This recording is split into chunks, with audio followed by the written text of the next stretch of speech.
The bandwidth for this episode of the AR-15 podcast is sponsored by the Firearms Radio Network. FirearmsRadio.tv.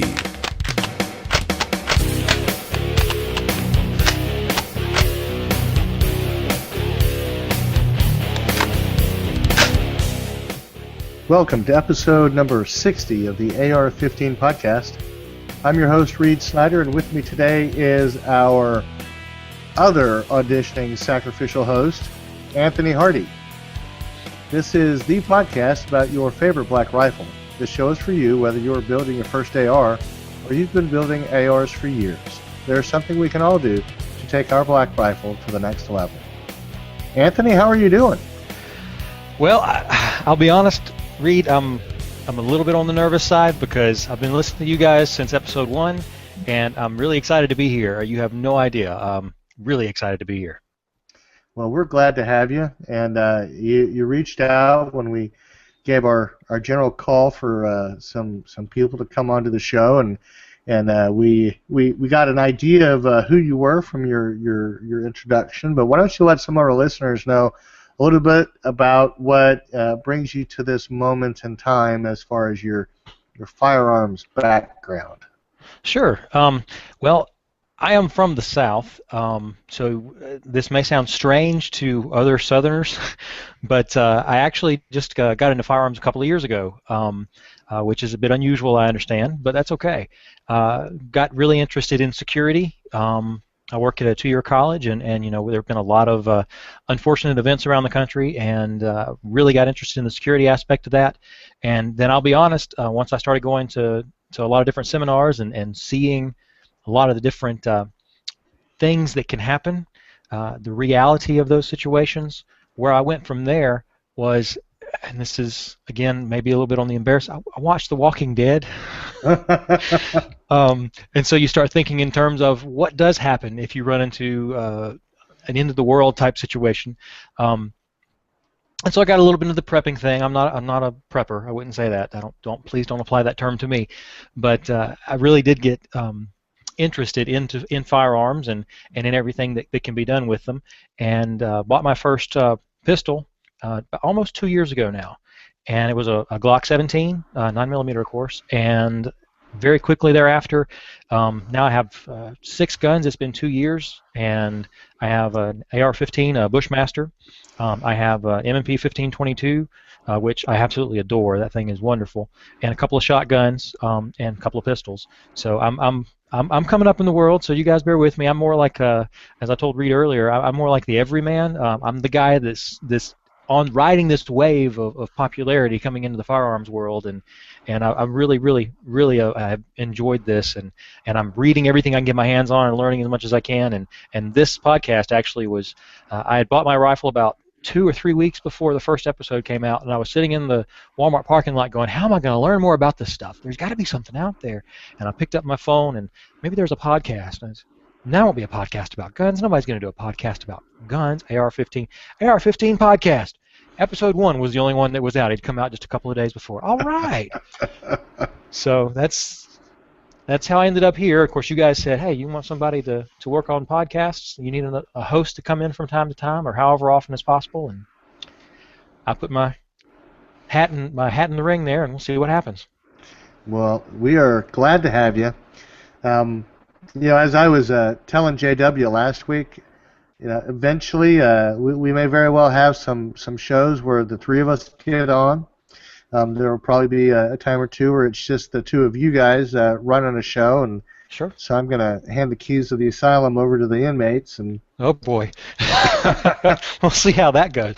Yeah, I was listening to JW last week. I thought, man, I've got my competition. My work is definitely cut out for me because he did an excellent job.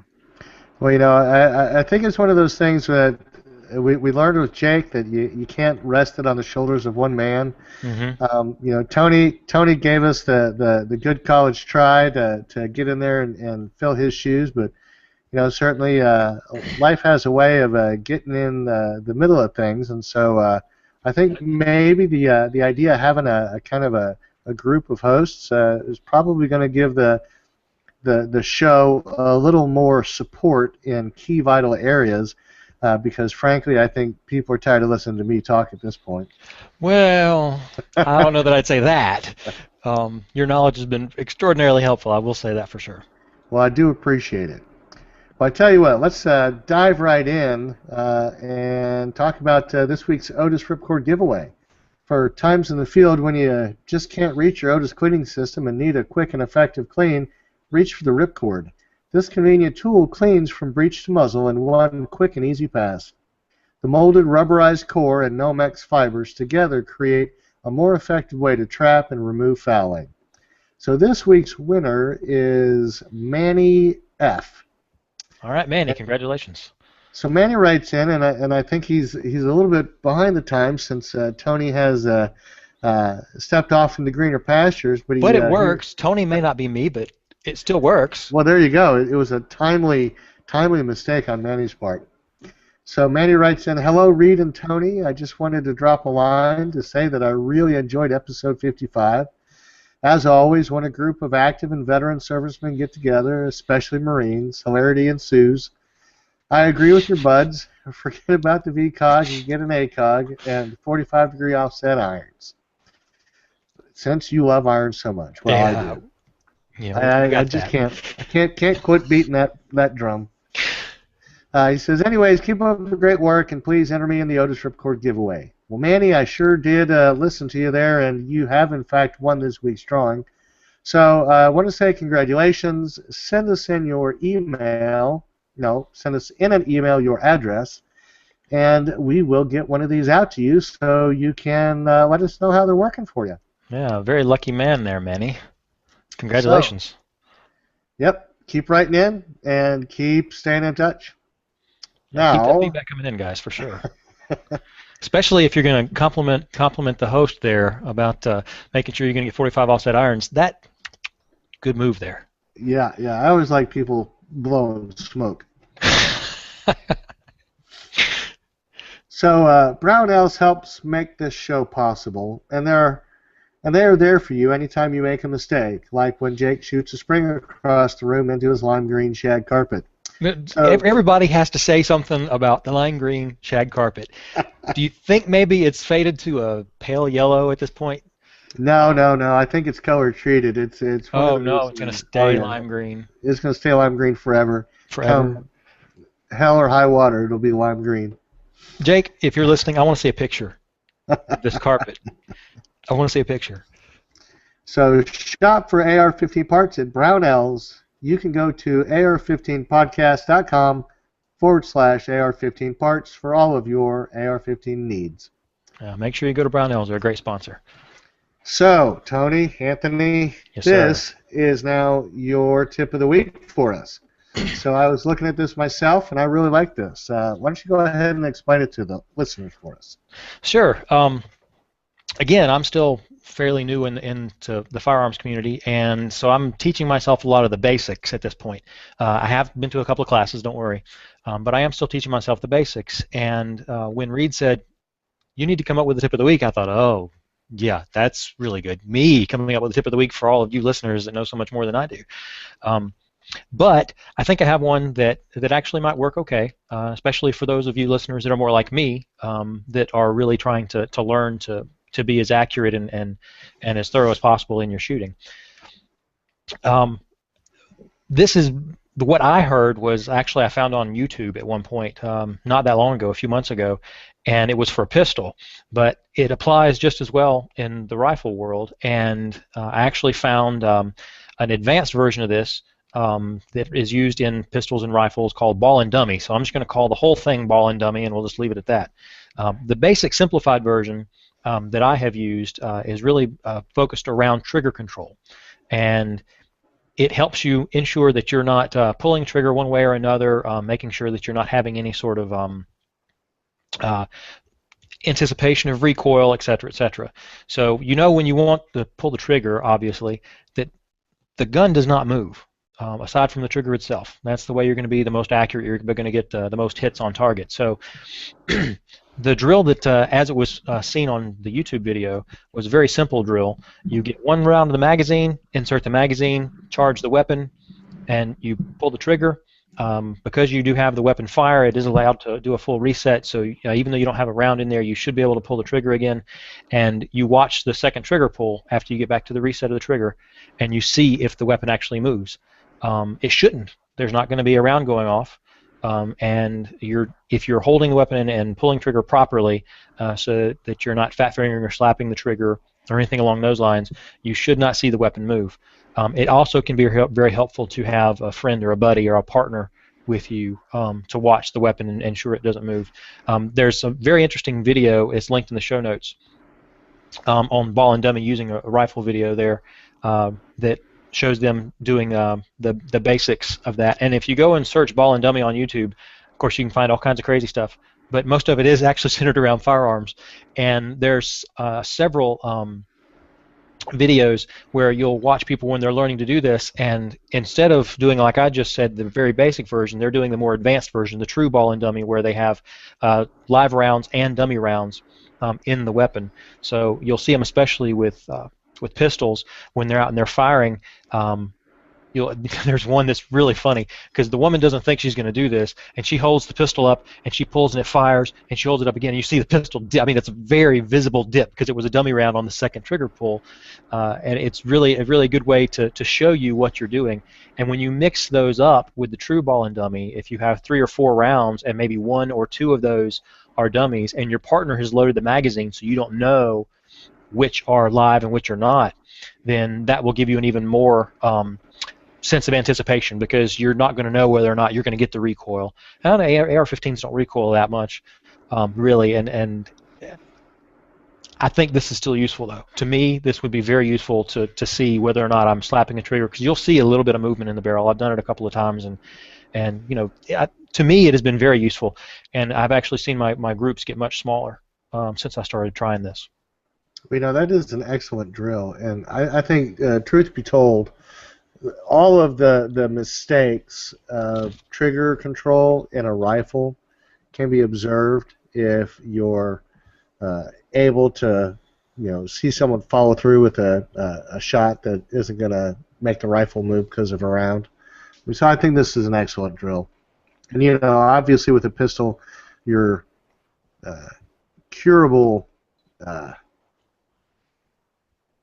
habits are ones that are easily transferable into massive movement in the barrel of the pistol. But in rifles, it's I think a subtler motion, so. And I think that's why the point that you had about having a buddy out there with you is probably a good one, because with a rifle that has such a long sight radius, it might be a minuscule movement, but a minuscule movement is translated to a big mistake over 100 yards, 200 yards, 300 yards. Exactly. So, yeah, that's an excellent tip of the week. Thanks. So it looks like you've passed the first hurdle, Anthony. So. Yes. All right. Yeah. And the crowd goes wild. No. So tonight's main topic, I thought we would have a show on how to basically get a champagne AR-15 on a beer budget. When it comes down to that whole broad spectrum of ARs in the market, I mean, I think you've got, the Cadillac ARs out there on the one end, and then you've got, the pot metal, don't know if the thing's going to blow up ARs on the other end. Right. And, somewhere in the middle is a sweet spot where, for what you're paying, you're getting every ounce of quality that you can wring out of your manufacturer. And so that's what we're trying to find. So, to me, I think the first discussion is, a definition of what constitutes an entry-level rifle. And I think I've got 4 basic things here, and why don't we go ahead and just touch on these one by one. But I think the first one is basic features. I mean, basically you're going to have a 6-position adjustable stock, and for our apples to apples comparison, we're basically sticking to a carbine style rifle, since that's kind of the most prolific type of rifle you're going to see now. And I think pre-94 ban, everything was a 20-inch H-bar Colt style AR. So, it's going to have your basic A2 handguards, your A2 front sight base, and really it's not going to come with all of the attachments or the positions for attachments. It's just going to be a very basic featured rifle. Any thoughts on that, Anthony? Well, I mean, I think that you've hit the nail on the head. I mean, when you're first getting into this, some people can jump in with 2 feet, and I'm going to go buy all the parts, and I'm going to put it all together myself. I chose not to. Of course, Right. The timeline when I got into it, you guys know, 2 years ago was my first handgun, so my first AR-15 was last December. I won't go into the whole long story about that again, but it was buy what was available at the time, and entry level was what was available. Right. So I think that you have to make sure that you do have some basics, and I really, to be honest, got lucky that I bought a rifle that did have the basics and didn't blow up when I went out to use it. So I was very, very happy about that. I think the next thing is the standard controls. I'm a lefty, and more as my exposure has grown to the offerings from manufacturers, I'm looking for ambidextrous controls, or I'm looking for controls that I can modify with aftermarket parts. But in our entry-level rifle, we're not going to be able to find that kind of enhancement, I think, very often. And so I agree. I think you're basically looking for a standard controls. It's a right-handed rifle, and it's going to have all your basic features. And so in that sense, it's going to be the very same starting point you will have for any other rifle, no matter how much more expensive it is or not. It's going to have the standard controls. So that's kind of what we're going to see in our entry-level rifle. I think another big point is that it's going to be a common caliber. Right. The AR-10 is a much more expensive place to start when you're looking at entry level, and so we're not going to really touch on that. But when we talk about common calibers, we're talking about 223 and 5.56. Right. I think that you're just as likely to find a rifle that's a 5.56, I mean a true 5.56 chamber in this level, as you are a 223 or a 223 Wild. And we've talked about chambers and calibers before, and so where you hit on that is based on other factors. But I think that there is a little bit of choice there at this level that we're talking about. Yeah, I think go ahead. I think the majority of the rifles that are in the notes are both will function as both 5.56 and 223. So I think that you need to double check it. Don't take my word for it, because Reed asked me to look at a couple of things and put together a little list of rifles, and so I did the best I could, guys. But please double check on your own. If you look at one of these rifles, don't assume that it's a 5.56. Make sure you read that on your own. Right. Well, and I think the last thing that we want to make sure that is illustrated is that these are rifles with a reasonable price tag. Definitely. That is so important. That's a subjective term, I basically,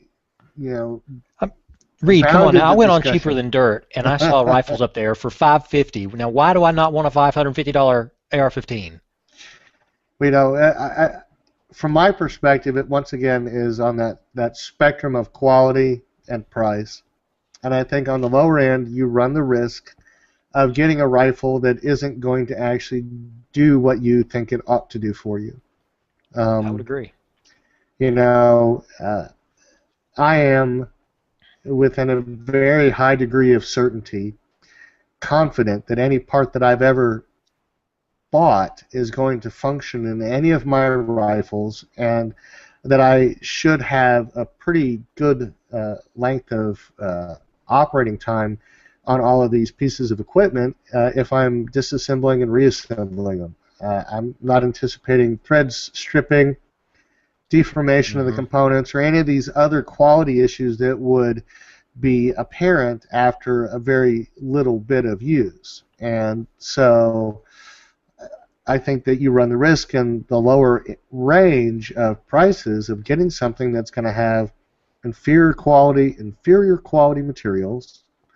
It's going to have shortcuts in manufacturing or production made, because that's the only way that you can cut those prices to that level and still, put something out on the market. Right. Now, that isn't to say that it isn't going to shoot every time you pull the trigger. That isn't to say that it isn't going to shoot straight. But, the idea of buy once, cry once, 100%. Yeah. I mean, there's always a trade-off. I mean, the saying "you get what you pay for" has been around forever, and it's been around forever because it's true.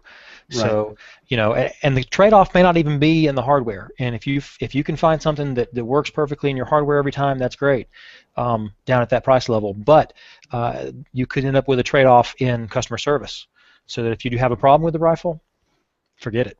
You're not going to get anybody to help you.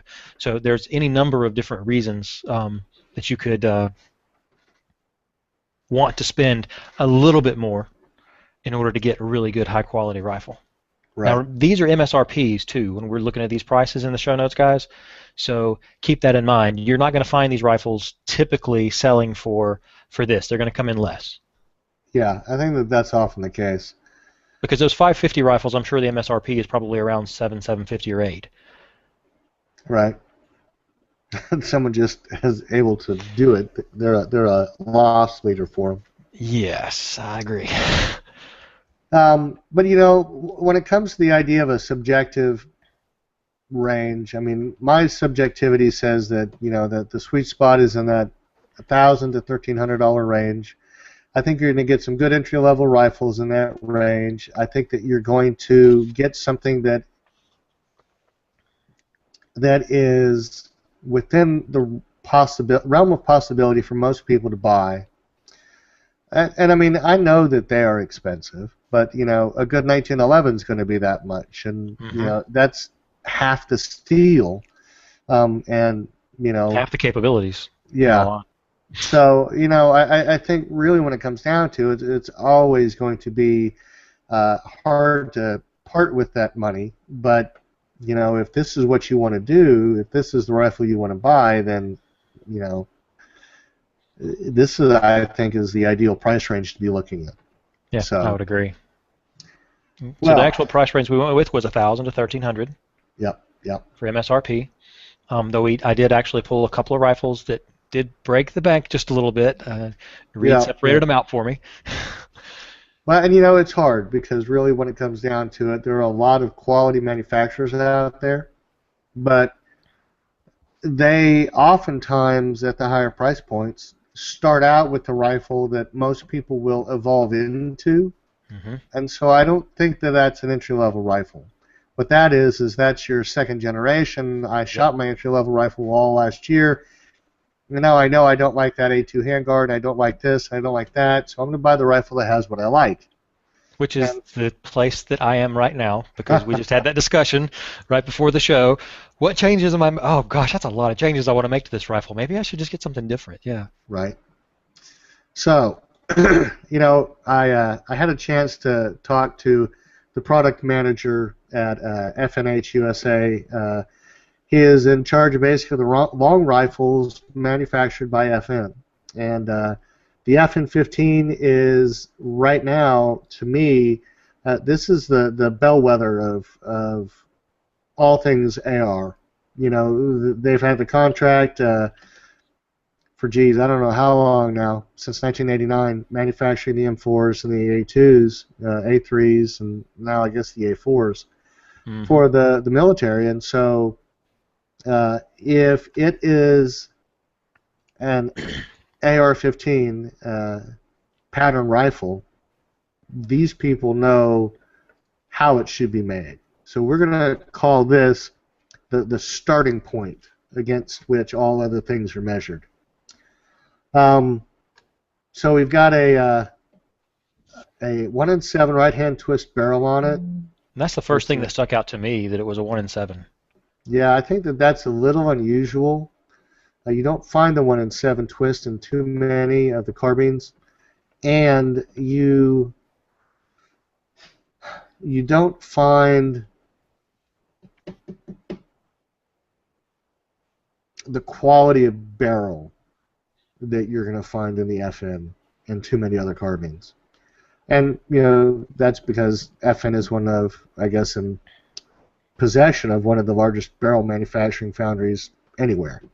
Well, and, if we take Peter Palma's word for it, they're the greatest gun company on the face of the earth, right? So. Well, and let's just not go there. So. Yeah. Gotcha. But I think I've always felt that the barrel is kind of the heart of any AR-15. It stands to reason that based on everything that FN is about when it comes to this rifle, all of the other materials are going to be what they ought to be for a mil-spec rifle. Mm-hmm. And, we use that term very liberally these days. I think in this instance, this is probably as close to what one would call mil-spec as anything could be. Well, FN has the military contract now, and while they can't, I think you mentioned that last week, was it? That while they can't copy the specs exactly, they're probably going to be as close as anybody possibly can be at this point. Right. Their machining, their tooling is already set up to manufacture it, so mm-hmm. they know what it ought to be. Right. And that's not to say that these other companies don't know it, but I think the last contract was with Colt. Mm-hmm. So, I don't know that Bushmaster or Delton or Smith & Wesson or probably DPMS have never had a military contract. Yeah, I don't know that they have, and so I don't know that they are able to come to the same place that FN and Colt have in the same way and to the same degree of accuracy. Obviously, everybody can get Stoner's designs. I mean, you can go down to the patent office and get a hold of them, but that's really not what we're talking about. So, to me, the FN-15 is kind of the starting point. And, you've got a link in here. We're going to keep this in the show notes for everybody to look at.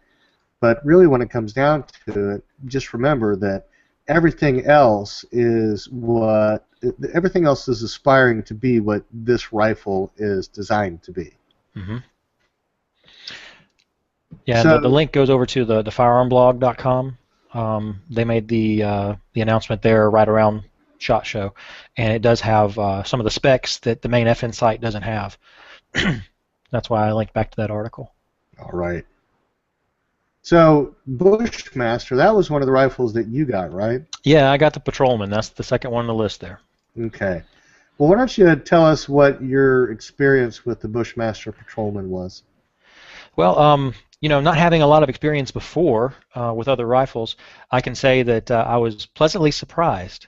I was able to get on target at 100 yards. I don't have a range that's longer than 100 yards anywhere close by to shoot at, unfortunately, right now. Working on that one, trying to find one. But I was able to get on an 8-inch target at 100 yards with iron sights without too much trouble. I sighted in at 25, and it was very accurate. I was able to do like a little 3-inch grouping at 25 yards, which for me, the very first time I'd ever fired a rifle, that may not be anything to brag about, but that was a year ago. So and it has never misfed for me. Never had any problems whatsoever. I've only cleaned it twice.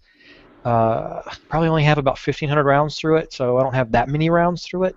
But ammo's been hard to come by for the last year, guys, so don't blame me on that one. And it's been really comfortable to shoot. I was kind of surprised. But again, it's a basic rifle. There's really nothing unusual about it. Now, one of the things about the specific version that I got, it does have the detachable carry handle. And so I got a little cheap red dot was given to me, and I thought I'm gonna put the red dot on here, and we'll see how that goes. And so I took the carry handle off, and I put the red dot on, and it co-witnessed okay with the front sight. Didn't have any real problems.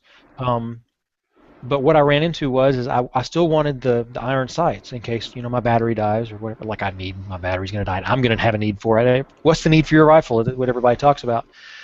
But so I thought, if I'm going to do this, I'm going to try to do it right. So I bought after hearing the discussion last week, I kind of wonder. I bought a couple of iron sights, 45-degree offset iron sights for $25. Y'all don't be mad at me for that. and then I realized, oh yeah, I'm a stupid idiot. Thank goodness I didn't buy anything expensive. I've got a fixed front sight and no rail to put the 45-degree offset front sight on. And I really I didn't want to have quick release on a $30 red sight. I mean, really, do you want a quick release on a $30 red sight? No. So I ended up putting those over on my M&P 15-22 and going back with my standard sights. But it's shot really, really well. Other than the fact that I can't accessorize like I want to. It's really been a good rifle. So I've been very pleased. Well, before the show started, we talked about the twist rates, and Yes. that 1 in 9 twist rate is very common in many of the pretty traditional rifles in this category. And it occurs to me, it occurred to me just now, most people are shooting a 55 grain bullet. Right. The 62 grain, really up until recently, has not been a very common caliber to find on the shelf, and really the higher end calibers that the 1 in 7 and the 1 in 8 twist rifles are designed to shoot, a 69, 75, 77 grain projectiles. I mean, all of those requiring the higher spin rates are kind of outside of the range of these 1 in 9 rifles. Are you shooting 55 grain or 62 grain? I'm shooting 55 grain. Yeah. And are you real comfortable with the accuracy you're getting? To be honest, I wonder how much is me and how much is the rifle at this point, with my level of experience, to be honest. Now, I can tell you that I'm beginning now, after a year of owning the rifle, that I'm beginning to think that some of it is the rifle. That the rifle is not as accurate as I would like, and that's one of the reasons that we talked about possibility of switching out the barrel in the rifle or changing to a new upper or any number of different things. Right. It's not bad, but when I'm hitting that 8-inch target at 100 yards, I'm a full 8-inch grouping.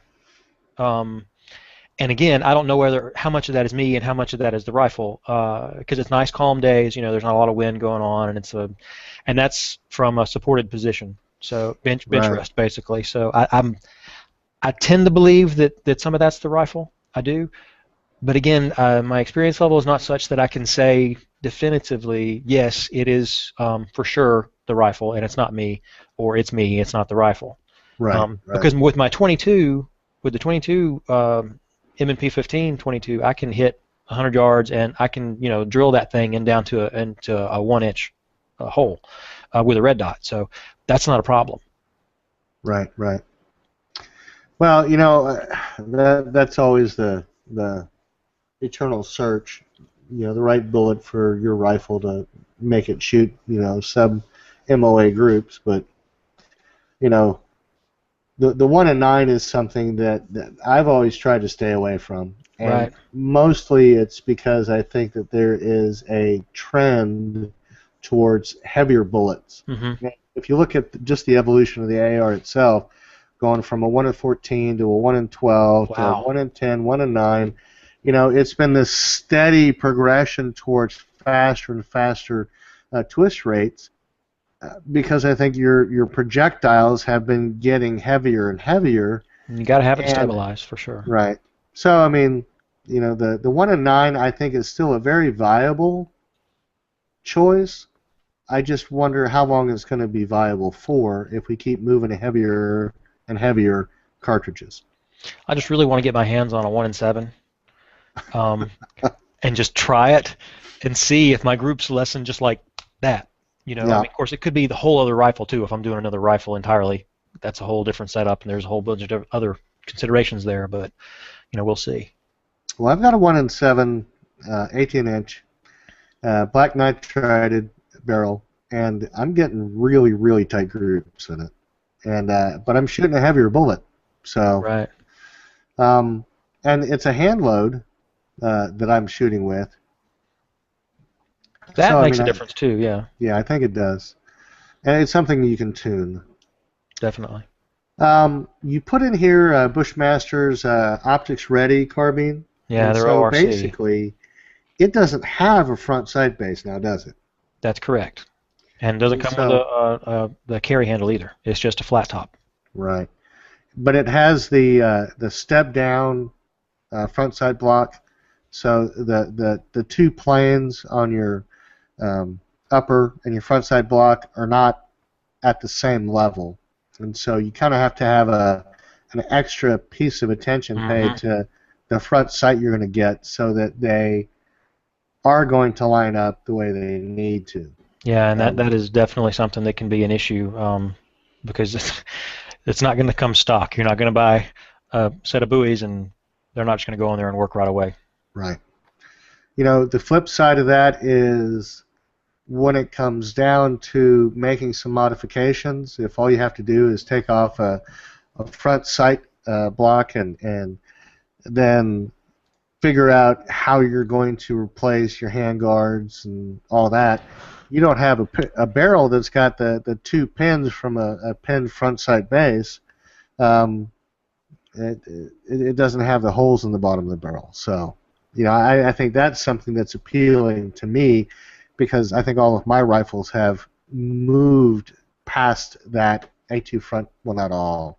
Some of my rifles have moved past that A2 front sight base, and I don't like having two holes in my barrel.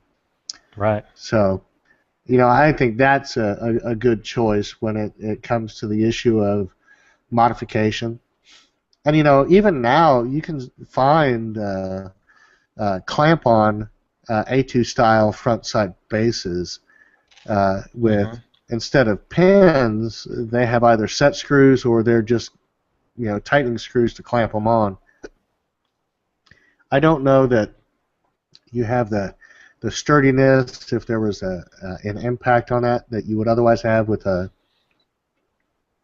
pinned front sight base, but then again, I don't know how much better a low profile gas block is going to be in that regard either. Right. Yeah, I mean, if this thing's going to be actually used and it's not just going to be a range gun that you baby, Right. You want to make sure that if there's going to be any sort of impact that you don't have any issues with your front gas block. That would be not good, I'm sure. Yeah, that renders your rifle from a rifle to a club. Yep. Yeah, whenever you talked about that, my first thought in my head was watching three-gun matches, and they're throwing them in and out of these barrels, I thought, well, yeah.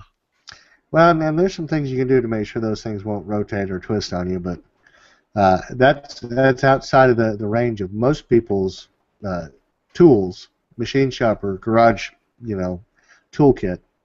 So you're looking at basically the ability to countersink holes to, put set screws into. And yeah, that would be outside of my range of capabilities and tool sets right now. I believe that would be correct. Yes, sir. Yeah, same here. Well, let's move on. Smith & Wesson is the next one here. We've got the Smith & Wesson M&P 15 Tactical.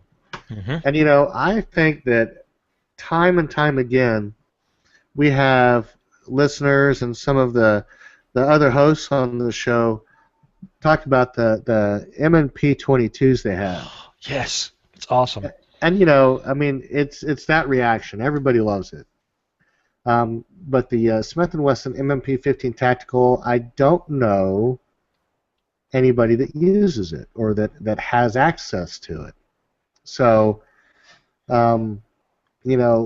we're going to basically take this as a leap of faith and look at it from the perspective of its features and the name that it carries and what that implies about its quality. But here's the thing I noticed about it: it's got a 1 in 8 twist barrel. Yeah, I thought it was rather interesting.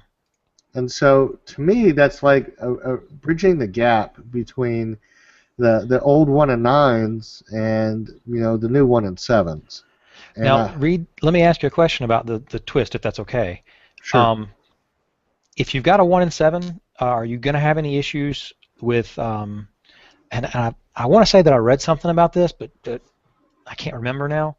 That if you're running a 55 grain, the 1-7 will shoot that 55 grain bullet differently than the 1-9 will. Would the 1-7 spin too fast? Is there any such thing?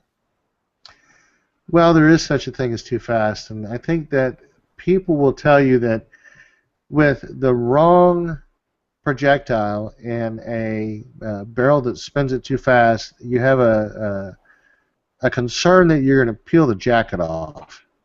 Okay. And that's going to basically destroy the ballistic characteristics of the round that you're trying to put down range.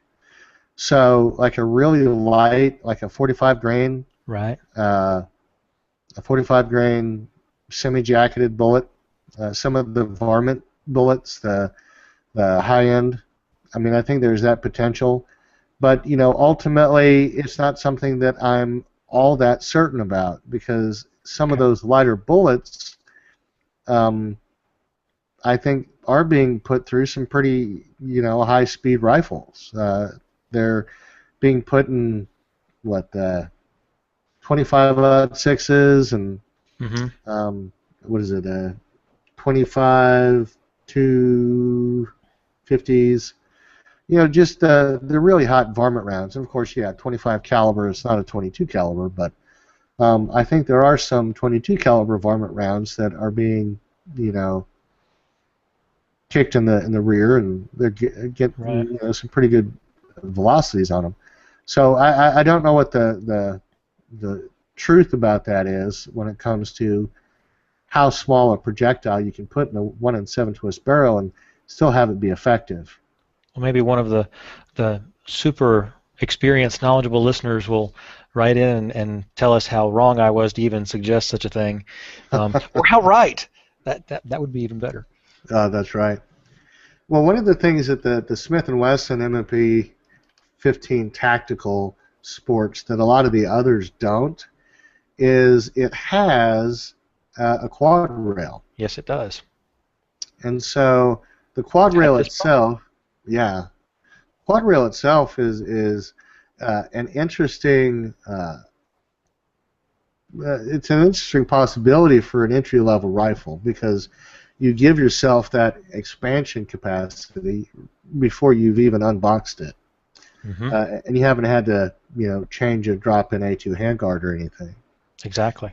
And the other thing that they have on this are the polymer Magpul MBUS sights, which is not something you find on a lot of the other entry-level rifles. They don't have a rear sight that is distinct or separate from a carry handle, and the front sight is a pinned gas base. It's a pinned front side base. So in that regard, it's different as well because you're not having to spend the extra money for a complete set of sights. Yeah, and they're folding sights. Right. And is this? I'm wondering, are these the $100? Probably the same type of $100 sights you guys were talking about last week. Yeah, these are them. Yeah. So I mean, there you go. Yeah, I mean they're good sights and they're well tested, very proven. So it's an excellent place to go with front sights, front and rear sights.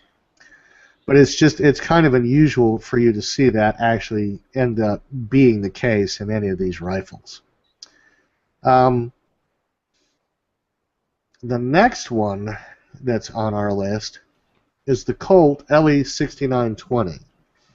And this is another 1-7 twist rifle, but it is adding a couple of features that you don't see in some of the other entry-level rifles, in that it's giving you folding MBUS or the Magpul backup iron sights for the rear rail, and you got an A2 front sight base, so it is already finished out, but without a carry handle. Exactly. So it comes in at the same price point generally as most of the others. It's like right in the middle of our range, and I think that's really kind of where a lot of these are trying to compete. I think between Colt, Smith & Wesson, the Bushmaster, and the FN, there's, about $49 the difference between the four of them? Yeah, they're all sitting right in between the 1100, about 1140. What's the cheapest one? 1149 up Yeah, to 1159. No, the 1199 Bushmaster. for the Bushmaster. Yeah. So, I mean, that's a $50 range Mm-hmm. from bottom to top, and you're getting a lot of really good choices.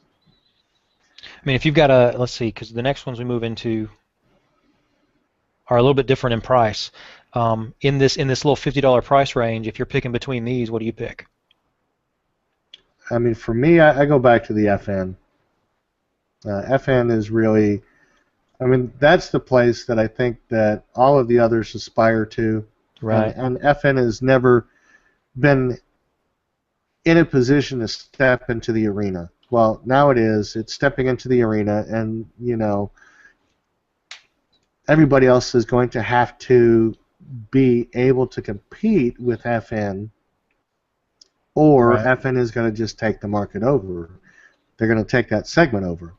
I mean, you've got a lot of adherents that are longtime users. They're very comfortable with it, but when push comes to shove, I mean, how many hundred thousands of servicemen and women do we have coming back from overseas that have held a rifle built by FN? Yep. That was their 24/7 duty rifle, and best They bet friend. their lives on it. So, when it comes down to it, I think once again FN has an edge that a lot of the others are not going to be able to stand against. Not to say that they're not good rifles, but I think that it's an interesting time to see FN stepping into this market. See, this is where your advice comes in so handy, because me, without your level of knowledge about the contracts and things like that, it's one of the reasons I love the podcast, honestly, is because I look at this and go, okay, what can I get? Oh, there is a little bit of me that looks at this, oh, tactical, there's my quad rail, my folding sights, and looks at that Smith & Wesson and says, that would be great. But you're probably right. I mean, if you go with an FN, you know exactly what you're getting, and you've got that quality and that history of the rifle being used in field, in combat, and if there are any sort of bugs whatsoever, they've been worked out.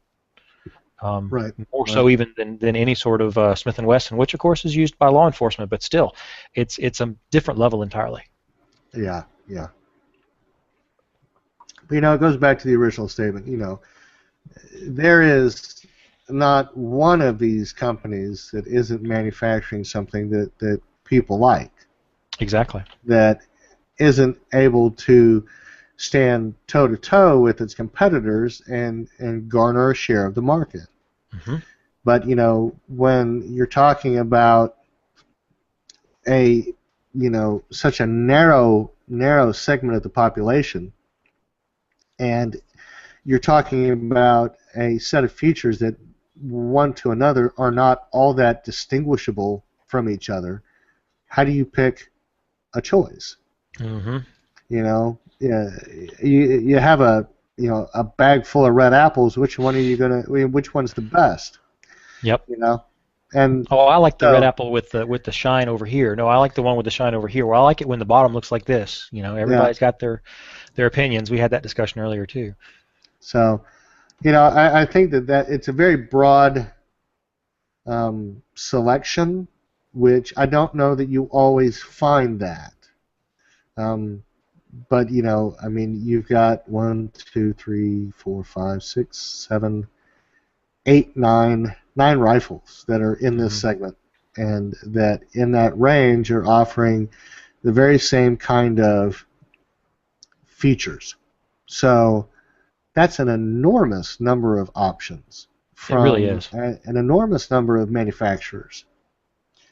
Well, let's go ahead and quit keeping everybody waiting, and we'll go ahead and move through the last four choices here. Yeah. DPMS TAC 2.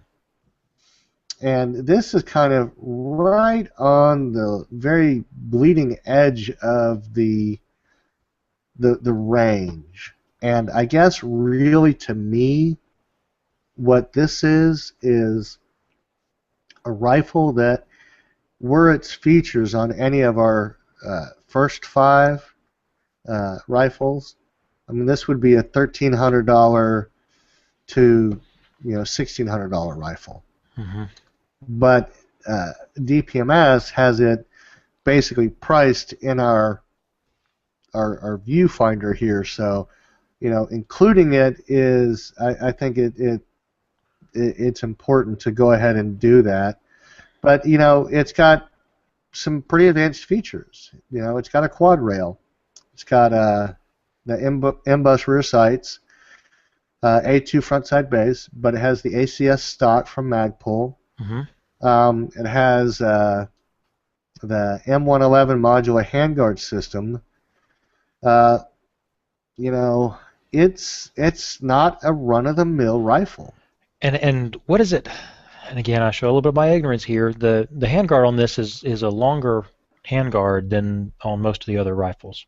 Yeah, and what it looks like is a rifle-length gas system. Right, there you go, rifle length. Yeah, and that's a rifle-length handguard. Yes. But it looks like it's a free float. Mm-hmm. So, with a lot of the carbines, the rifle-length handguard, the rifle-length gas system is going to give you, I guess, a less intense cycle. You're basically reconstructing the cyclic system, the recoil system, to its original design parameters by putting a rifle-length gas system on it, even though it's got a 16-inch barrel. Right. And so it changes its profile, it changes its look, but it makes that thing shoot a lot more like an A2 or an A3 than it does an M4. So I think a lot of people are looking for that when they start running a lot of rounds through these.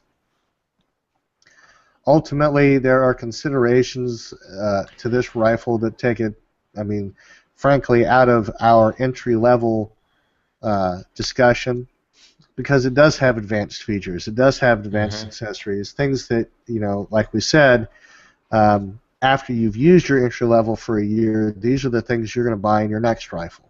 Right. But it's still inside the price range, so I think it counts. Well, and one of the things that I noted on this, let's see, out of our other rifles, we're at 6.97, 6 pounds for the ORC because it doesn't have any carry handle or anything. 6.85, 6.9. This one clocks in at 8.5. So that's a pound and a half more than the heaviest rifle we've got so far. So it's quite a bit heavier. And I know everybody talks about how every ounce counts. So you're adding not just a couple ounces, you're adding a full pound and a half. Right. And, my guess is that that's entirely based on the longer handguard, it being a rifle-length handguard. Yep, I would agree. Though it did win, if you're looking at the DPMS site, according to their site, the 2013 Golden Bullseye Award from Shooting Illustrated's Rifle of the Year. So it must do something decently. Well, we had a listener suggest some titles to me, books to read. Okay. So I went ahead and got them, and I started reading through one of his AR building rifles. He's a competitive shooter, and he was talking about DPMS and Bushmaster in the context of them being the only two in the field. And of course, this is pre sunset of the AR, the assault rifle ban. So, DPMS makes some rifles that a lot of people are very loyal to. You know, I think that I was not happy with the DPMS I bought, but I didn't buy a DPMS at this price point. So that may very well have been a function of the line that I bought. And whether it's fair or not fair, I have not looked at any of the other DPMS offerings to reevaluate my position. Reed, right now, we'll just call DPMS out and say, hey, send Reed a DPMS TAC 2 on trial, let him give it a shot, and do a review.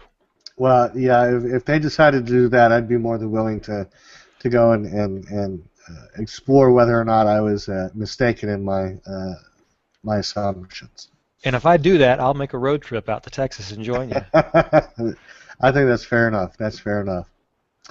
We know the next company is one that I do have some experience with. I'm a big fan of their lowers, and I think I've talked at length about my growing awe of their LAR-47.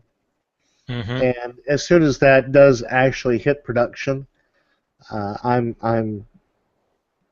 believe I may very well, break down and buy one.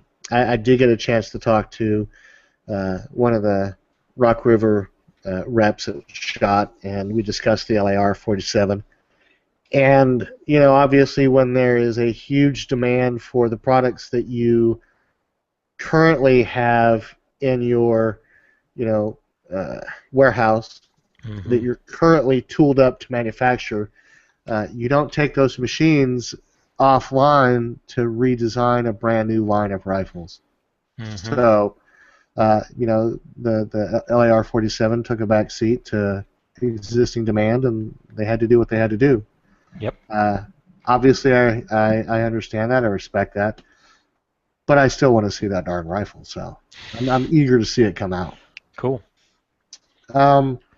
This one is on the low side of the price spectrum that we selected, but it has some features that I'm kind of interested in, and one of them is the fact that it already comes with a two-stage trigger. Right. So to start off with, I would say that the Rock River Arms two-stage trigger is a pretty common trigger. I don't know that it's the finest two-stage out there, but I don't think that you're going to find that anywhere else. And it comes with a hoe grip. I'm really comfortable. I like the hoe grips. It looks nice. Looks very comfortable. It does. It does. For me, the it goes back to the 1-9 twist again. I'm not a fan of the 1-9 twist. Although I am seeing that this is going to be chambered for the 5.56 NATO. Right.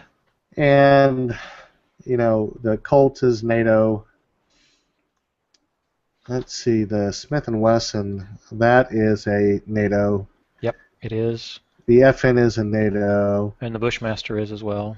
So, I mean, they're all running right where I would want to see my rifles run, which is with the ability to fire military surplus ammunition. And if I can fire the military surplus ammunition, then I can fire any 223 through it I want. So I think that's a very good offering that has a few positives that you don't see in the other rifles. So, well, now, do you think what is the R4 profile on the barrel? Is that a thicker barrel? I noticed this rifle is 7.5 pounds, which is a half pound heavier than any of the others aside from the DPMS, which we believe probably most of the DPMS weight comes from the Handguard. But there's still another half pound here on this Rock River Arms, and I was trying to see, and there's no carry handle on it. It's just a flat top. And so I don't know what that would be, what would cause the extra, I mean, because you've lost some weight by not having a carry handle there. Maybe it's The upper is a more sturdy upper? I'm not sure. No, I don't think there's any more material in that upper. It looks like a pretty standard full carrier group. You know, I couldn't say. I really couldn't say. It's the trigger. It's the trigger. It's a It 1 weighs pound. half a pound, yeah. Yeah, it's a half a pound trigger, right? Yeah. It's a hair trigger, half a pound, but it weighs half a pound too. Yeah. I don't know. You know, I'm really not sure. If anybody has one of those out there, if y'all can let us Tell know. us why it weighs more. Yeah, why it weighs more. That'd be interesting. I really would be interested to know why. I mean, everybody harps on weight all the time, so I'm going to harp on weight now too. Why does it weigh more? Well, the Rock River line of products are a good line, and I would say that at 1,065, I mean, you really are coming in at the price point winner, and you know, my take on Rock River quality is that I would spend my money with them any day of the week. Yep.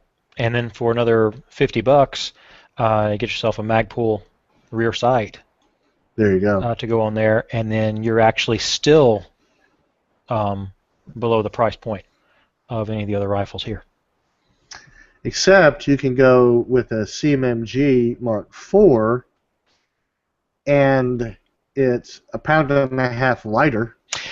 It is quite a bit lighter. A pound and a half, that's a lot of weight to carry around. Yeah. You know, I'm not really sure. I would think that sometimes these weighing conventions are different. I tried the best I could to find empty, unloaded weights. Yeah, but and that may be the difference. Yeah, that may be with a full magazine in them. Exactly. But, you know, it's not clear where they're getting that number or what they're using to calculate it. Yeah, on some sites it's very clear. You know, unloaded, no magazine, right. This is the weight. On some sites, it doesn't tell you. Well, so the CMMG basically has many of the same features that our Rock River does, except it doesn't have a two-stage trigger, but it does have the Magpul backup irons. Yep. So that one is $1,099.95, and so it gets you a little closer to that, you know, full optics package, since you've got the A2 front sight and the Magpul rear. So, you know, I guess Rock River doesn't come with a rear sight mechanism, does it? It depends. I didn't go through every single one for Rock River. I didn't go through every single one on CMMG either, unfortunately. I picked basically the least expensive for the most part, and I tried to get it with all the same features, but sometimes that was not quite doable. Yeah. Unfortunately. You know, CMMG. I know we're going to get a listener that's going to write in and say, "Well, you just if you'd looked one more model down." Right. Right. So I apologize in advance for those of you who know what you're talking about. Well, the CMMG, I mean, they make a lot of products that I think are they're trying to stick to what they feel is the mil spec in all of these products. I don't think that they try to get in there and, you know, turn themselves loose on this, right. You know, the AR world and make a better mousetrap. I think what they're trying to do is, and this is just my understanding of the company and the products they make, is to make all of the products the way they feel they're supposed to be made. So they make good rifles, they make good components, but, you know, it's pretty much the standard Parkerized and, you know, otherwise manufactured components. But that doesn't detract from what they're capable of producing. Oh, sure. Because really, when you look at the FN-15, there's absolutely nothing that strays from that recipe either. Mm-hmm. But, you know, theirs is another $45, and you know, it's just a little different. I mean, you do have a couple of different minor little features there. You've got the Right. handguard versus the folding backup iron sights, which in all honesty makes the CMMG have a advantage as far as the sights go. Right. If you want to put an optic on it, but like you said, quality maybe there may be some differences there. If you're going to go with a name that does all the business of all the government, of course. We don't know what the twist rate is on the CMMG. I couldn't find that when I was doing my looking this afternoon. Didn't have enough time to dig in and try to find that. I would assume probably a 1 in 9. But I would say that that's probably a very safe assumption. Obviously, you never can tell. But yeah, everything else is pretty much standard. And it is a 5.56. Yep, it is.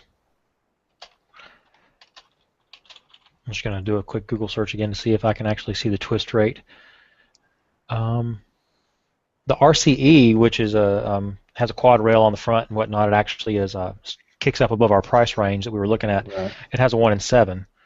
Well, here's something to consider. The CMMG, and this may be where that pound and a half went, Okay. it has a 14.5-inch barrel with a permanently attached A2 compensator, which is what gets it to your legal 16-inch length. Aha.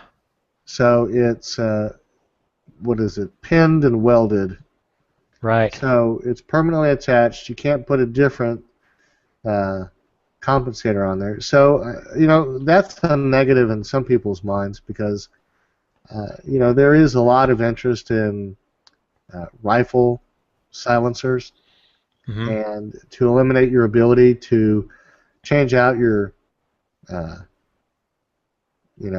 compensator for a mounting compensator, so that kind of takes out a lot of people's consideration. That's true. That's very true. But at the same time, I guess that 14.5-inch barrel has to have something on it to get up to legal, like you said. Right. So it makes. Does it make the overall length shorter? 35.58. No. It doesn't make the overall length shorter. The overall length would be measured to the end of the compensator because it's pinned and permanently attached. Gotcha. So Delton, the DTI Extreme Duty 316 is our last rifle. And I had to go up into the higher ends of the Delton spectrum to get one above 1,000. The large majority of their rifles were, their MSRPs were below $1,000. Well, I think you've got that one linked to a CMMG product. Did I do that wrong? Hang on a second. Let me fix that then. Yeesh. Just a second here. Well, let's go ahead and look at the Delton products. And there's the Extreme Duty 16. I'm updating that link now. Done? All right. And actually I have the price.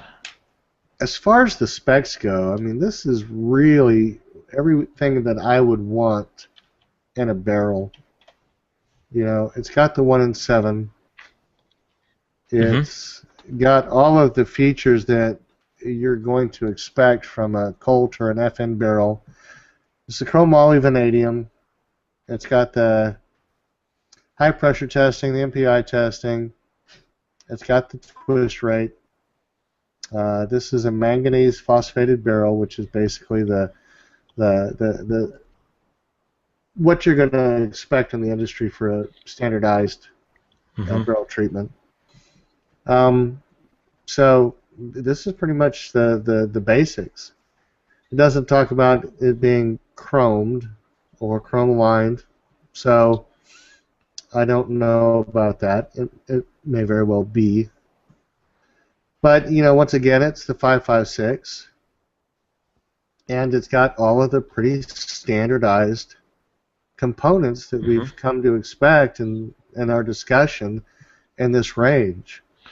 Yeah, it looks like the barrel is chrome lined. and that's the very first item underneath the barrel up there. And then the chrome lined carrier interior on the bolt and carrier, and the carrier key are chrome lined. Okay. So when it comes down to it, that's kind of where you would expect it to be if it was going to stand toe to toe with Colt or FN. And so, of all of the rifles listed, CMMG accepted because we don't know what its twist rate is. You're basically looking at only 3 rifles with a 1 in 7 twist, and then Smith & Wesson is next in the line with 1 in 8. Right. All others are 1 in 9, which, once again, I'm reluctant to go that route because I know what I tend to shoot is moving beyond that 1 in 9 range, and certainly when I shoot the 77 grain rounds that I'm assembling, my bullet manufacturer says not to shoot it in a 1 in 9 rifle. So, well, that being the case, I think we've covered the champagne rifle in a beer budget and talked about some really good quality entry-level rifles for a very reasonable price. Yeah, I agree. We've got I think at this point, and I think at this point, all of these rifles have provided a streamlined product that does not charge the consumer for a bunch of aftermarket parts that they may not even know that they want yet. And yeah, because there's so many options. You really get. Right. I prefer to have that choice myself. If I want the $25 backup iron sights, then I will buy the $25 backup iron sights. Thank you very much. Right. So I think that is a good place to be. There's nothing like getting a rifle that's all sorts of tricked out, but it's tricked out based on the guy that put it together. What did that designer, what did that conceptual guy think needed to be in a rifle? When a competitive shooter gets back there and builds his dream rifle, that's probably a lot more rifle than most people can shoot. Not that we can't shoot it, but we can't make it sing the way that competitor can, because that's not what we do. So from my perspective, yeah, I'm happy with I think, what do we have, 9 choices here in this segment? And I think that all of them are really good starting points for any person who wants to come in and buy an AR, learn the platform, and develop enough of an understanding to move on from this place and either reconfigure what they bought or put that learning and understanding into the consideration for the next rifle they're going to buy. Yeah, and I would have to say thank you very much for that, because one of these is the one that I bought, even if it was the only one available. That makes me feel better coming from you. Thank you, Reed. Right. Well, there you go. So, I wanted to touch on the 3 rifles that you did bring up that were just out of reach. And, that's the way that I labeled these 3 rifles. But, the Ruger SR556E is $75 outside of our range. That's it, $13.75 exactly. Yeah. And, it's a very nice rifle. Now, let's see. I didn't want to print the spec sheet.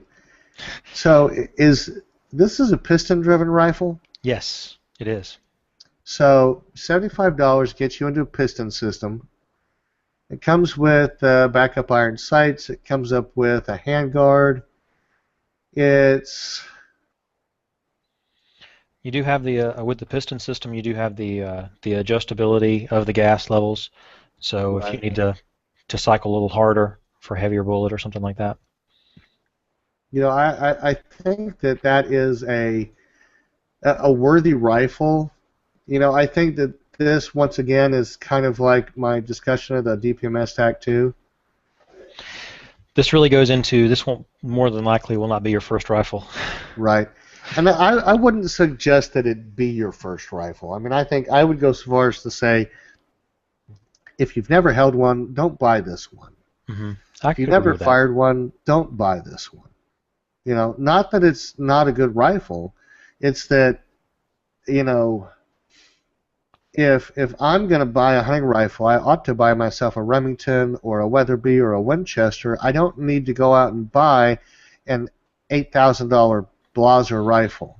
I don't need to go and buy some, you know, 3-barrel drilling rifle made by a company in Germany I can't even pronounce, much less afford to go and visit.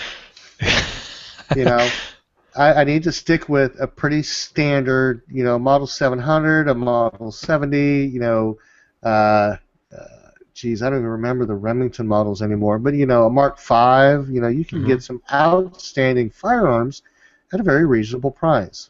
So, you know, this is your second rifle. This is when you understand what it is you need, and this one fits the bill.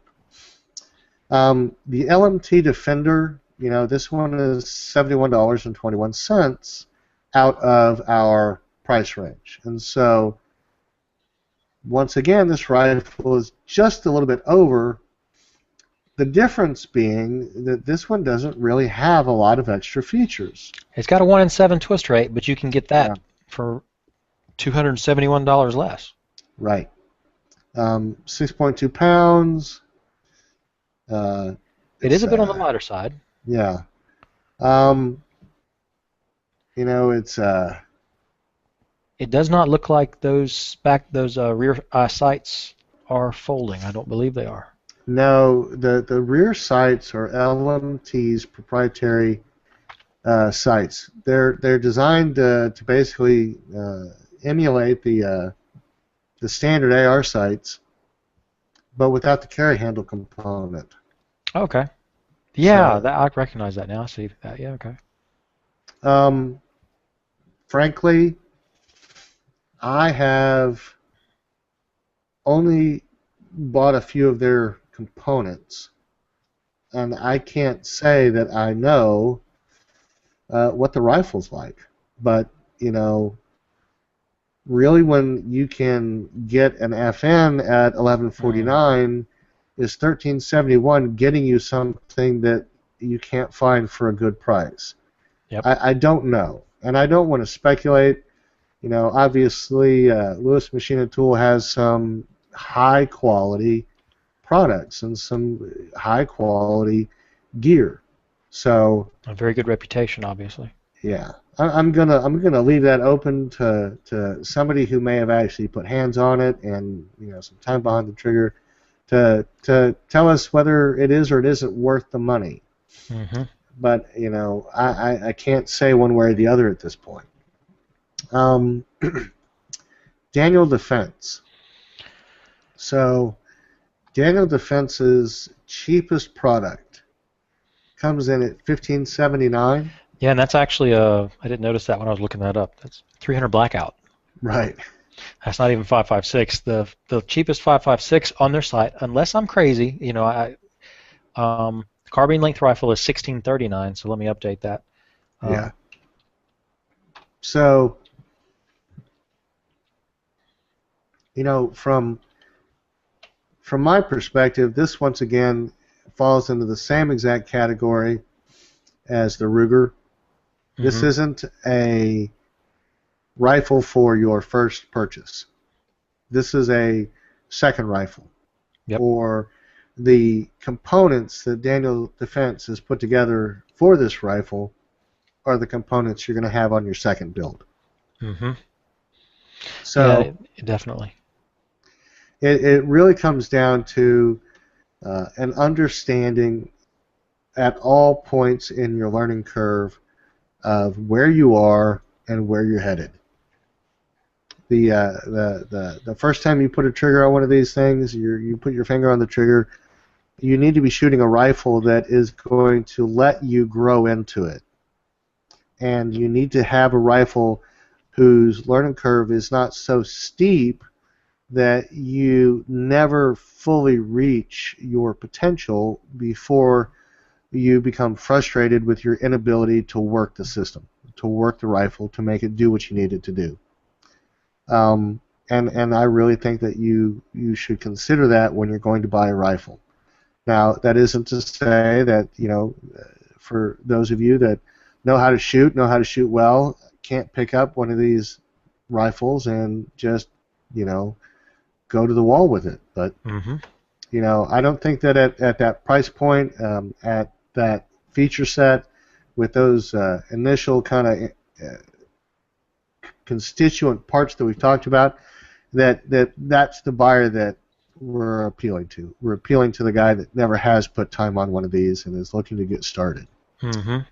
So, I think really in that price range, there are a lot of options. I think that when it comes down to it, if we were to throw the DPMS tactical into that next category, which it probably should be, then you have basically at the low end $1,065 to at the high end $1,199. So you're basically looking at what, $134 difference from between 8 rifles. Yeah, from the beginning to the end, $135 difference. So that, I think, is a very, very good cross-section of rifles to consider when it comes time to buy your first AR, because we've scared you to not building one yourself. So, well, and the cheapest one with a 1 in 7 is the Delton. Right. But it's only behind the FN by $49. So, I think that puts everybody within arm's reach of having, the highest quality rifle that's available today, on what I would quantify as a beer budget. Because really, when you look at a $15,000, high-end, Miller precision armament,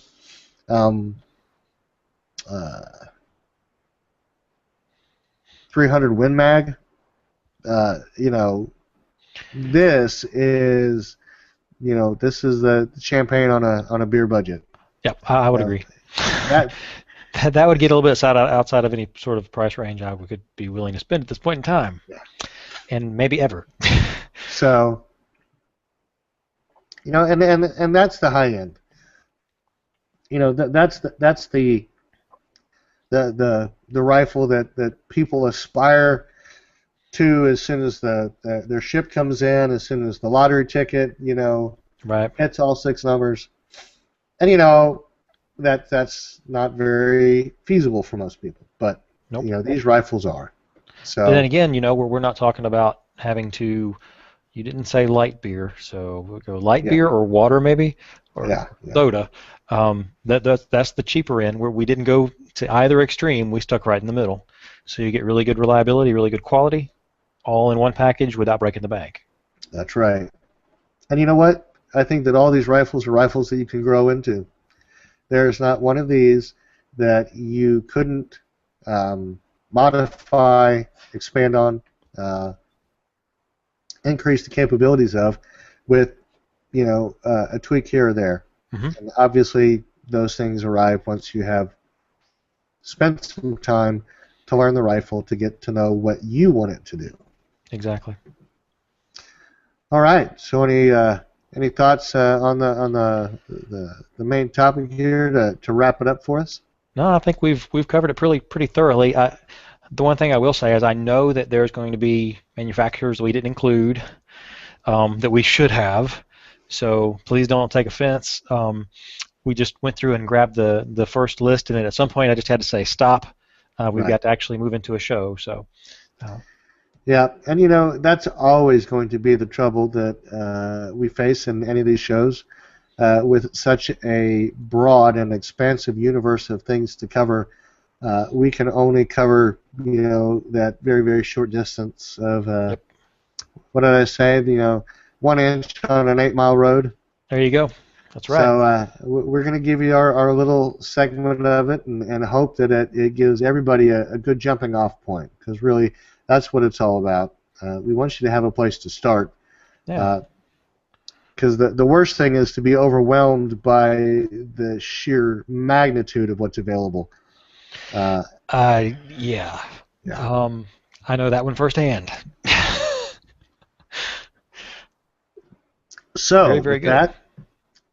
that, Anthony, that's your first main topic. I think. All right. We've covered two hurdles now. You did well. All right. Thank you, sir. Thank you. Well, that being the case, let's talk about our third. Let's do a little bit of listener feedback and see where we go from here. All right. So our first piece is from Wally L. And he's addressed directly to Reed, but I'm reading this, so sorry. Hey, Reed. I listen to and enjoy the AR-15 podcast and many others on the Firearms Radio Network. So he says FAR Network, which is really kind of nice. I like that. We're FAR, yes. I need help in selecting a trigger for my AR build. It's the last piece of my MSR, Modern Sporting Rifle, for those of you that might not know. Not too many people listening to this. That includes a White Oak Armament varmint upper. I've not shot two-stage triggers very much, and frankly they seem a little awkward to me, since most of my trigger time has been sending lead down a smooth bore to the tune of 50,000 plus rounds at trap targets. He's got a lot of time on trigger, doesn't he? Yep. So I'm hunting an economical single-stage trigger. I've looked at Geisley and Timney, great triggers no doubt, but I'm having a very hard time spending about $200 on trigger for this build. Do you know of any good single-stage triggers, 3 to 4.5 pounds, in the $100 range? Thanks. Well, Wally, I've already responded to his question here, but I wanted to include this email feedback in the show because it highlights a good point. The product that I recommended was an ALG trigger, and ALG Defense is related to Geisley, but they have it's an ACT trigger. And the trigger itself is their quality mil-spec trigger with I think it's a nickel boron coated trigger, and a nickel Teflon coated disconnector and hammer. So that setup for the ALG ACT trigger is $65. And it's a mil-spec trigger, so it's a single-stage trigger. And because of that, it only gets to 5.5 pounds, so that it can be acquired for law enforcement and I think military applications. Sure. But with an aftermarket spring setup, you can replace the factory springs and get your trigger pull down to the range that you wanted, and I think that would easily be within your $100 price range, and I would go so far as to say I think that that's probably one of the finest single-stage triggers you're going to find out there at that point. So I hope that helps, and obviously I hope that helps somebody else who might be looking in that direction for something. Well, and I'll say this to Wally, it's probably nothing he's too concerned about since he's building. I don't think he would be concerned about having to deal with the springs on the trigger, but I recently just did a little bit of trigger work myself and had a little adventure. We won't even go into that one. I told Reed about that one before the show. It's just suffice to say that the videos on YouTube don't always give you all the information that you need. Well, and aren't you happy you don't have lime green shag carpet? Oh gosh, I still want a picture of that, Jake. But in all seriousness, after you figure out how to pull the trigger out and you pull the different pieces apart, it's really not that difficult to do. So if any of you guys are looking at your trigger and going, I really would like to do something, don't be too afraid to jump in. Watch a few videos and make sure that you maybe ask a few people on, well, does this video cover everything or not cover everything? Because there's a little pin that sits underneath your detent spring that I didn't know about, and I didn't know where it came from, and it took me about an hour to figure out where that came from, and to make sure everything went back in together and my safety worked and everything was good to go. But I don't think changing out the springs would be a difficult job at all, really. I think I could probably do it fairly simply now, and again, I'm very novice at this stuff, so it's not that bad. Well, our next feedback is from Roger B. He writes, and I've been listening to you guys for about 2 months now and just caught up. All right. I find the podcast very informative and has really helped me in starting my first AR build. I bought my first AR already built, and now I'm ready to start my own black rifle. Just wondering, what lower should I start with? I've been looking at the spikes.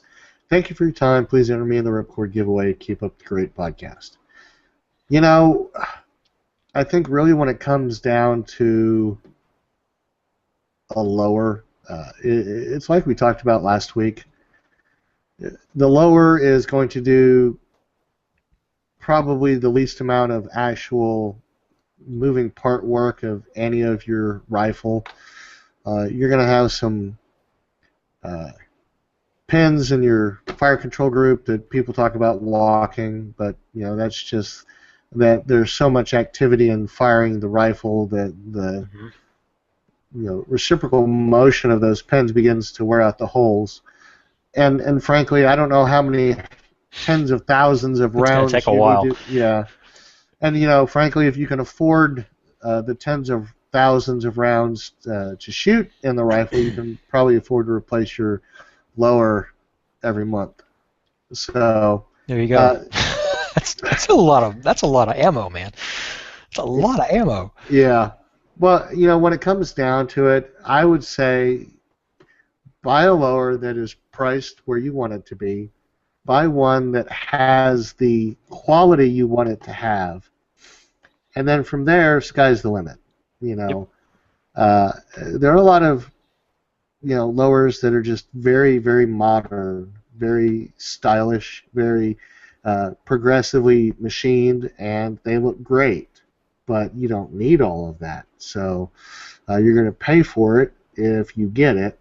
Otherwise, really, I'm into higher quality materials that are handled, machined, treated the way they should be to maintain the best tolerances and to give me the highest quality product. And in order just to make sure we give a second opinion here, I'm going to say I like shiny things. So if it's cool and shiny looking, yeah. As long as it does the job too. It's got to do the job, do it well, but I like cool and shiny looking too. So spikes is a good starting point. I have 2 spikes lowers. They treat me right, and I wouldn't say a bad thing about them at all. So I think that you're on the right track. So just trust your gut, and you should be fine. All right, you gonna leave me with this one? I am. All right.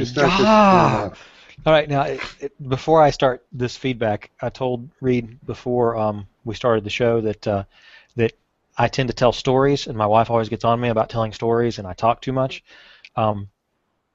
This is not too much, John T., don't worry, but it will take me just a moment to read this. So this is from John T. He writes in, I bought my first AR-15 a few years back to discover the mechanisms of this platform, and I've been loving it ever since. Of course, during the discovery phase, I sought out different media to educate myself and stumbled onto your podcast. Yay for us. I cannot tell you enough of how excited I am to buy my first lower and work my way up. You guys go into all the detail the geeks desire, which is true, Reed. You do an excellent job with that. My question is, I've heard about what people swap out or upgrade first, usually optics or iron sight, and then triggers. I've been looking at triggers and have my sight set on a nice drop-in. All of a sudden, I'm hearing about the Tactical Fire Control 3MR. I think I know what that is. I'm going to have to look that up in a minute. This item seems to have a match-grade trigger with a little bonus feature, but wow, at $495, I stalled out. I can't say I blame him. $500 is expensive. You could almost get a $550 gun for that. Do you think it's worth it over a Timney at $200? This thing seems so new, I wonder about its durability and reliability, even for the match trigger. Have you had the chance to field test this item yet? I guess we can stop there and you can answer that real quick and then we can come back to the rest of this. Well, let's see. He says, do you think it's worth it over a Timney at $200? $500 versus $200. Well, here's the thing. A lot of people have been talking about the 3MR trigger is basically being, a slide fire trigger. Right, that's what I thought it was. Let's look at it this way. If you're going to spend $370 for a slide fire and then go over and get yourself, a match grade 2-stage trigger, a Timney drop in, you've already spent $571. Mm-hmm. So if you just buy the $495 trigger and you don't swap out the stock that's already on your rifle, you've only spent $495. So I think that the Timney slide fire combination puts you in the deficit more so than the $500 3MR trigger. Well, and Reed, correct me if I'm wrong, because I probably am. That's the way it goes. At least that's what I'm always told by my wife. She's usually right. If you go with the 3MR, that, like you said, is like a slide fire. So while you're not at full auto speeds, you've got basically one trigger pull for multiple rounds, right? No. No. Okay, correct me. I was wrong. Very good. Tell me what the 3MR is then. Well, and the 3MR basically has a mechanism which allows the bolt in resetting the hammer into its cocked position to reset your trigger reset. It's the force of that bolt coming back that forces the trigger reset. And it's a bare movement. I remember you talked about this before, and it's just a bare movement. You don't have to go back to the full reset.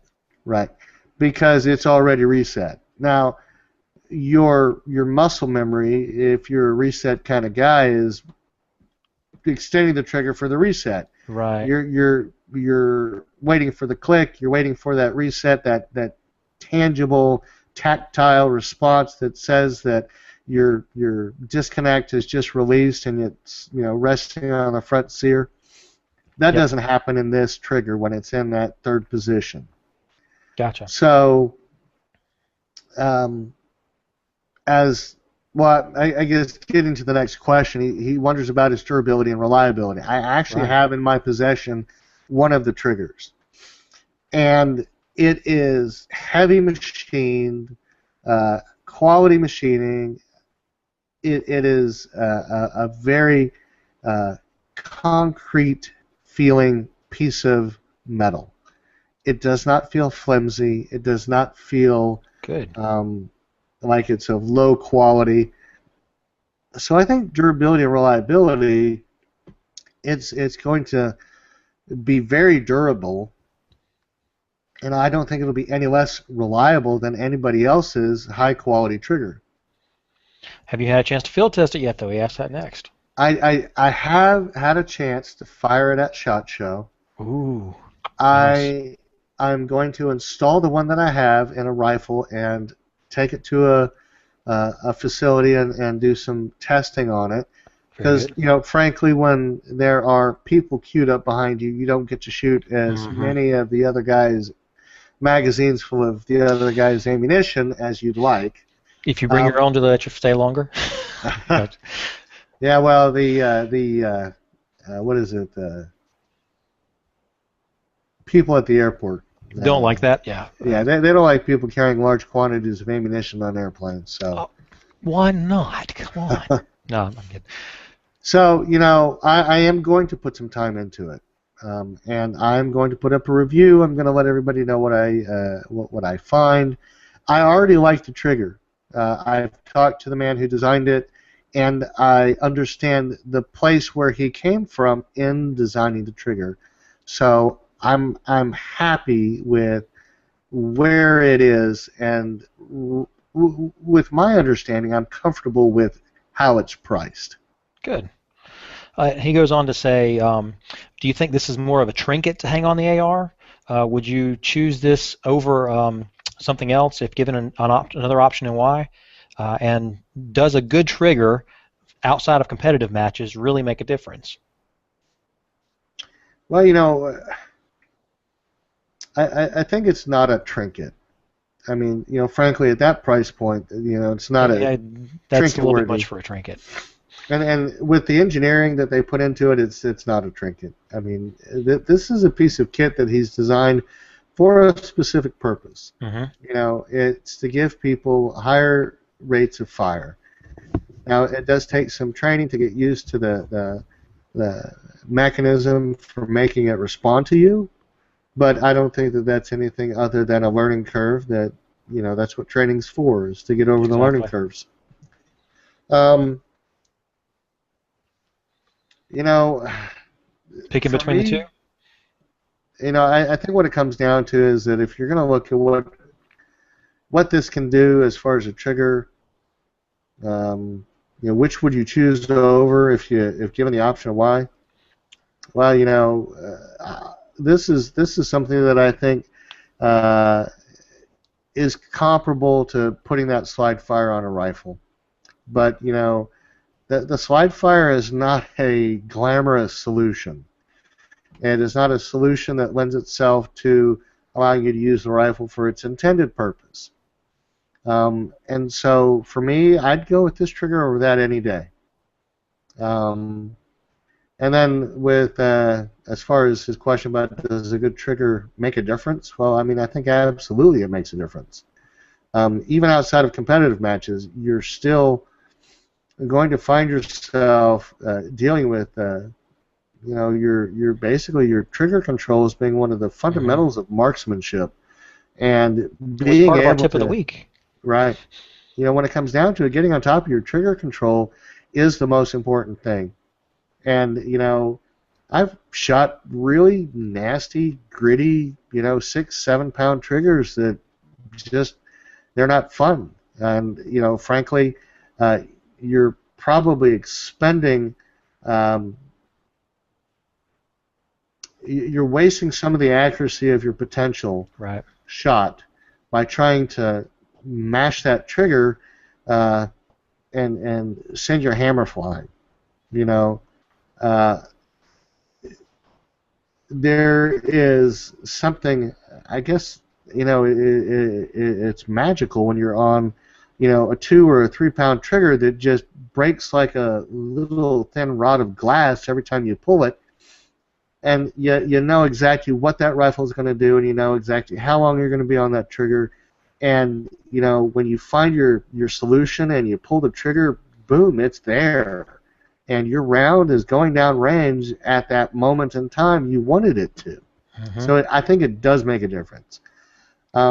But you know, I don't go to that place to make that difference because I'm competing. I do it because I want to see how good I can be. Yep. How accurate can I be? And so, yeah, I think it makes a difference. So he go goes ahead. on. Yeah, he goes on to ask one more question, and I'll actually go ahead and finish out his entire thing here. Finally, I have shot Class 3 rifles. Fun stuff, he says. But let's be realistic. Does this trigger get a little too close for the comfort of Iowa law? One of the few states which will allow Class 3 with only extreme prejudice, i.e. no personal ownership. You guys are really great. I download your show weekly and share with the guys whenever I can. Keep up the good work and hope the show expands with every episode. I'm not just lauding compliments like a cheap pimp because I just want to win one of your Otis giveaways, because I do, but because the Otis is an awesome product and you seem to have a spare few to give away, and if that's what it takes to submit my name for you to read my question, then I guess whatever it takes. I do actually look forward to your next show and your input for this novice on the 3MR trigger. Thanks. So his question about Iowa law and the trigger. Well, you know, here's the thing. The Gun Control Act, the National Firearms Act, all of these parts and pieces of legislation, the definition of a machine gun is quite explicit, quite clear, and it is based on unambiguous phrases and language. There is no getting around the fact that the way that this trigger is designed, it does not cross into that territory. Right. So it cannot be a machine gun. It will never be a machine gun. It cannot be turned into a machine gun. And in the eyes of the ATF, and as far as any interpretation of the National Firearms Act goes, it's not a machine gun. So, you know, it's not too close for comfort from my perspective. That is based on my ability to read and interpret the law, and it's something that I am actually credentialed and educated to do. So, that is where I stand on that. Very good. People may disagree, but I would have to generally say that they will be wrong. But that's just me. You do have quite a few years of school and experience in interpreting those exact kinds of things behind you. So, well, and I really like it when people do write in and ask questions that demand these things of us, because when it comes down to it, it's what helps us all learn and get better and come to grips with a topic like this. I think a lot of people were really kind of afraid that they'd buy a $500 trigger and have somebody come back and say, yesterday I said it was okay, today it's not. Right. You need to send it in to us at the ATF because you can't use it anymore. But that's not the way it's going to work. Right. So all right. I'll take the next one. You want to take the next one? You want to take it? Well, I'll take it. Yeah, go ahead. So we got War 13, U.S. Air Force, USAF. He writes in, show topic. I've been listening since day one, but has the 545 by 39 option been discussed yet? I was wondering because this seems like the most viable option for training, since the caliber is very similar to the 556, but half the cost. From what I see, you can use a standard AR bolt carrier. So all you need is a 545 bolt, barrel, and mags. Is this correct? And could you talk about it some more? Reed, would that be a viable option for training? Because it seems to me the ballistics would be different. I am going to say it is something that I'm going to need to do some homework on. I don't want to jump out there with an uninformed opinion. Like I just did?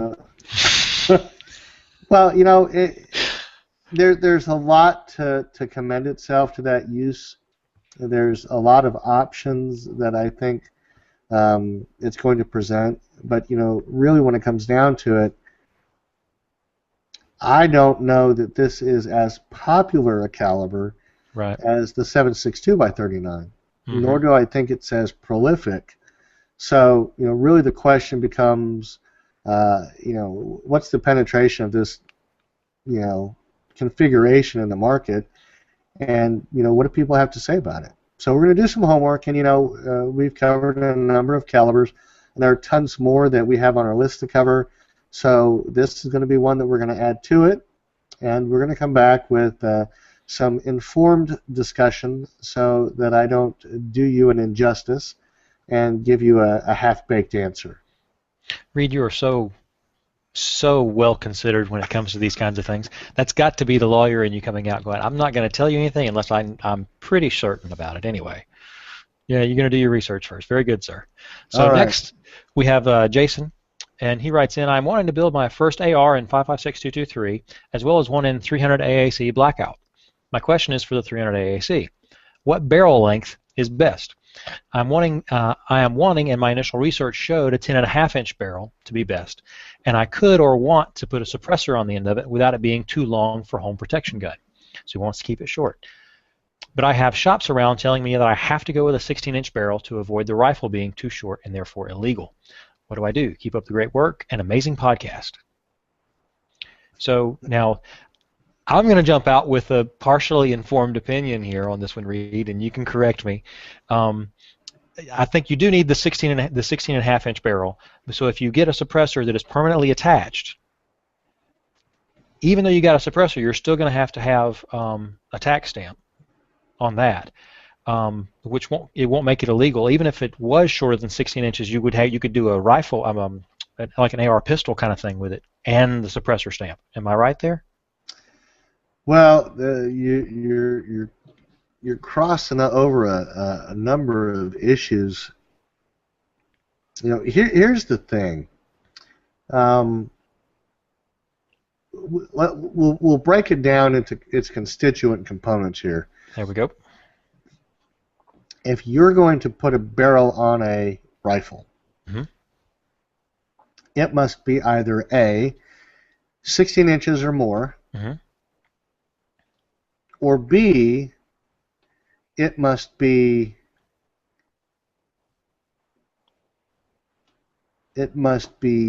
part of an ATF process of having the rifle designated Right. and taxed and marked as a short-barreled rifle. An SBR, right.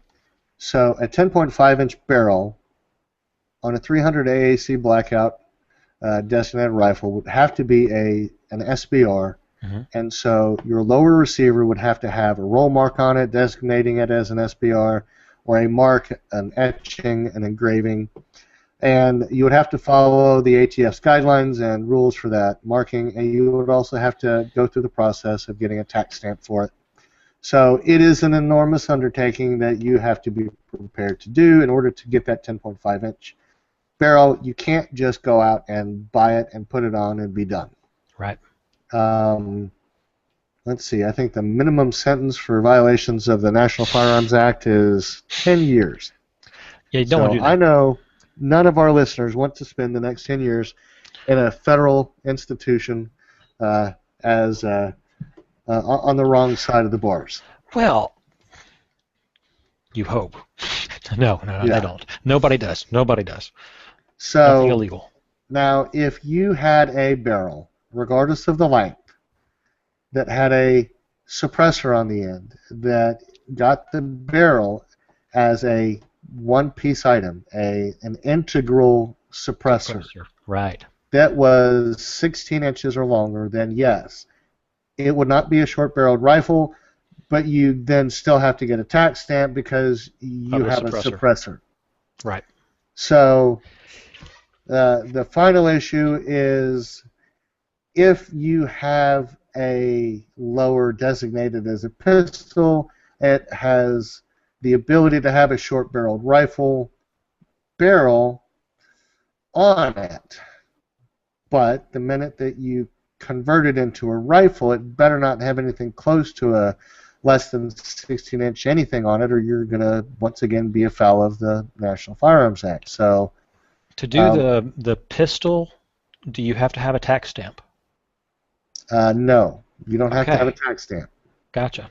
But once again, you have the issue of, what can I do with that pistol? You can't put a stock on it.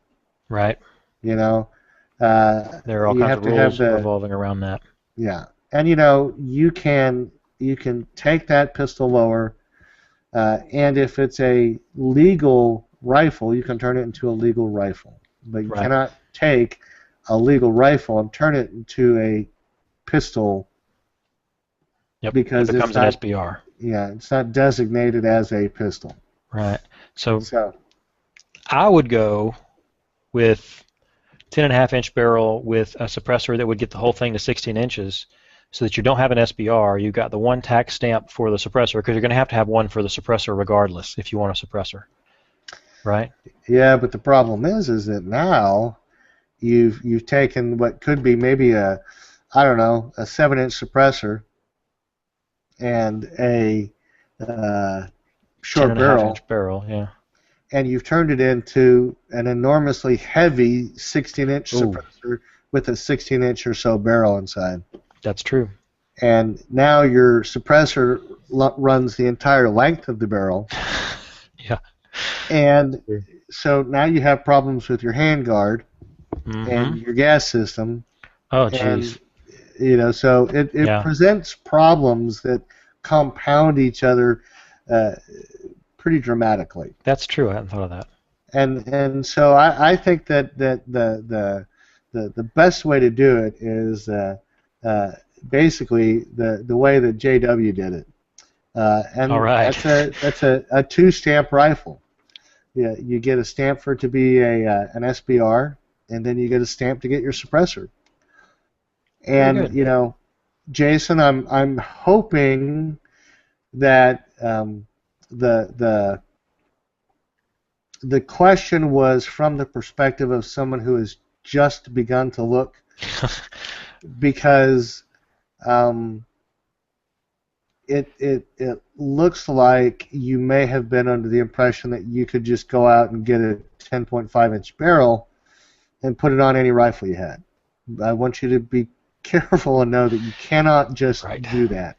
The shops around that have been telling you that are correct. You will get yourself into trouble, and we certainly don't want that. So.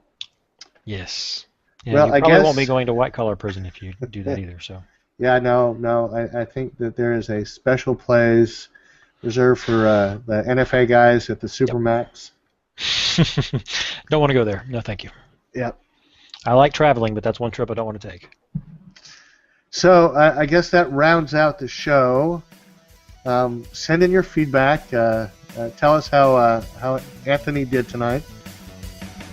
Come on, guys. Good feedback. Good feedback. We're certainly eager to have you back, Anthony. So at this point, I think we've put another one in the can. So, all right, number 60 is done. All right. Well, why don't you read us out of the show and finish us up tonight? You bet.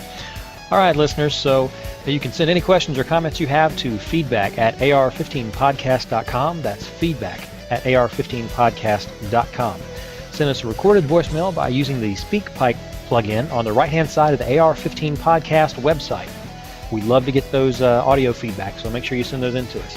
Follow FRN on Facebook at www.facebook.com/firearmsradio. Follow us on Google Plus to watch us live like we're doing right now tonight at www.firearmsradio.tv/plus.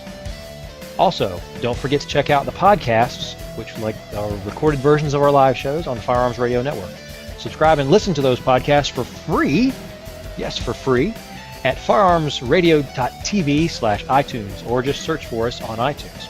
Also, be sure to leave an iTunes review so that iTunes knows to place us higher in listener searches. That's very important to us. The more we show up, the more listeners we get, the more feedback we get, the better the show gets. That's all it's all about, folks. So make sure you give us that good feedback. And don't forget to use our Brownells affiliate link for all your AR-15 parts. Brownells has been really kind to us, and we allowed us to be kind to you guys, so let's keep that loop going. Make sure that you go to www.ar15podcast.com/AR15parts when you're ready to buy accessories for your AR-15. All right. We're listening. So number 60, we're done. We're in the can. Anthony, thank you very much. And everybody, have a good week. We'll talk to you next time. Good night. This has been a production of the Firearms Radio Network. You can find more information at firearmsradio.tv.